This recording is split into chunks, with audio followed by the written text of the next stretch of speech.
Bad boys will communicate. People don't play their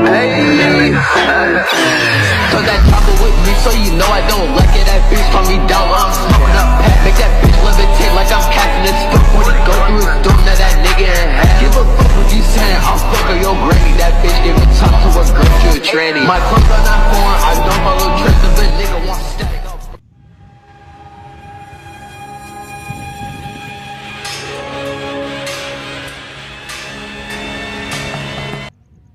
Assalamualaikum warahmatullahi wabarakatuh. Selamat Hari Indah anak-anak Indonesia. Siswa-siswi SMK tingkat 10 yang berbahagia. Berjumpa lagi dengan kami, Guru Sejarah SMK Negeri 9 Surakarta. Saya Bu Afiati Budiase. Saya Ibu Wulandari. Yang pertama dan utama, marilah bersama kita berdoa, memohon kepada Tuhan Yang Maha Esa agar karunia-Nya senantiasa terlimpah kepada kita semua dan bangsa tercinta. Masa pandemi COVID-19 ini janganlah membatasi asa kalian dalam meraih cita-cita kehidupan yang lebih baik dan berkelanjutan. Tetap semangat ya. Pada PJJ kali ini kita telah memasuki KD 3.3, masuk dan berkembangnya pengaruh agama dan kebudayaan Hindu-Buddha ke Indonesia. Sebagai prasyarat KD ini, kalian diharapkan telah menguasai kompetensi sebelumnya, yakni Masyarakat Praksara Indonesia. Sebuah sejarah kehidupan awal manusia dengan corak hidup dan teknologi yang sangat sederhana. Apa saja ciri-cirinya? Masihkah kalian mengingatnya? Belum mengenal tulisan. Yang kedua ada Nomaden, Sedenter, Paleolitikum, Mesolitikum, Neolitikum. Animisme, Dinamisme, Megalitikum, dan lain sebagainya. Pengetahuan itu menjadi dasar untuk materi yang akan kita pelajari. Kedatangan bangsa India yang awalnya hanya singgah dalam perjalanan dagang mereka ke Cina membawa pengaruh sangat besar dan signifikan bagi masyarakat praksara Indonesia saat itu. Utamanya adalah Indonesia mengenal huruf dan sistem tulis, sehingga Indonesia dikatakan telah memasuki zaman aksara dengan bukti tinggalan jumpa di Kutai yang ditulis pada abad 4 Masehi.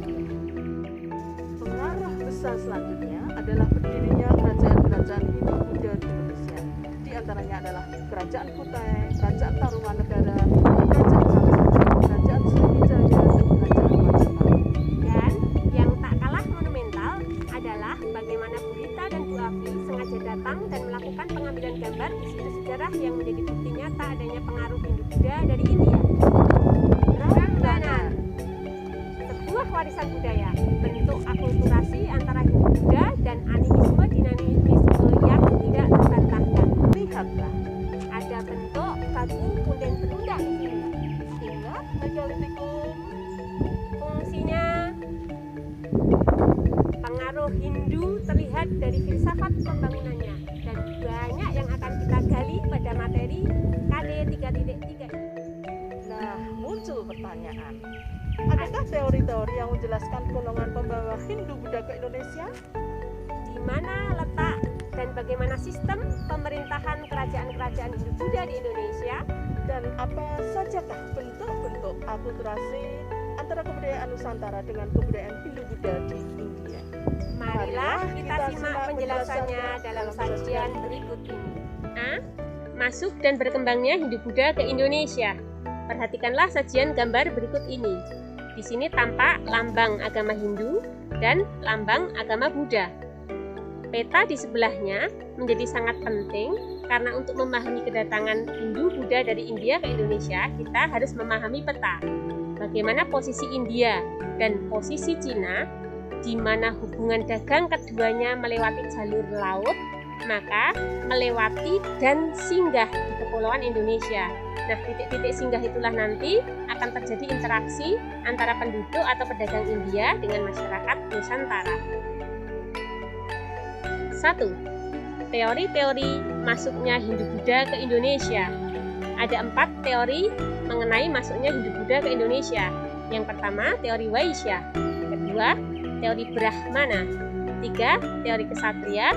Dan 4. Teori arus balik atau teori Nusantara. Perhatikan gambar di samping adalah tokoh-tokoh yang mengemukakan 4 teori tersebut. Ada Van Leur, ada N.J. Fromm, R.C. Majumdar, dan F.D.K. Bosch. Teori Vaishya yang dikemukakan oleh N.J. Fromm, ajaran agama Buddha yang dibawa masuk Nusantara oleh para pedagang India yang berdagang dan singgah di kepulauan. Kelebihannya adalah benar, para pedagang dari India lah yang pertama kali berinteraksi dengan penduduk Nusantara, yang kala itu masih belum mengenal tulisan dan menganut sistem kepercayaan animisme dan dinamisme. Sedang kelemahannya adalah golongan Vaishya tidak dapat membaca kitab suci Weda yang berhuruf Pallava dan berbahasa Sanskerta.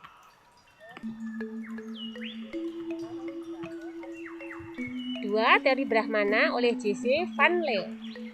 Agama Hindu disebarkan oleh kaum Brahmana, didasarkan pada temuan-temuan prasasti yang berbahasa Sanskerta dan huruf Pallava. Brahmana diundang oleh penguasa lokal di Asia Tenggara yang sangat perhatian dengan kebudayaan India untuk mengangkat status sosial mereka. Kelebihan teori ini benar bahwa hanya kaum Brahmana saja yang dapat membaca, memahami, menguasai dan mengajarkan kitab suci Veda.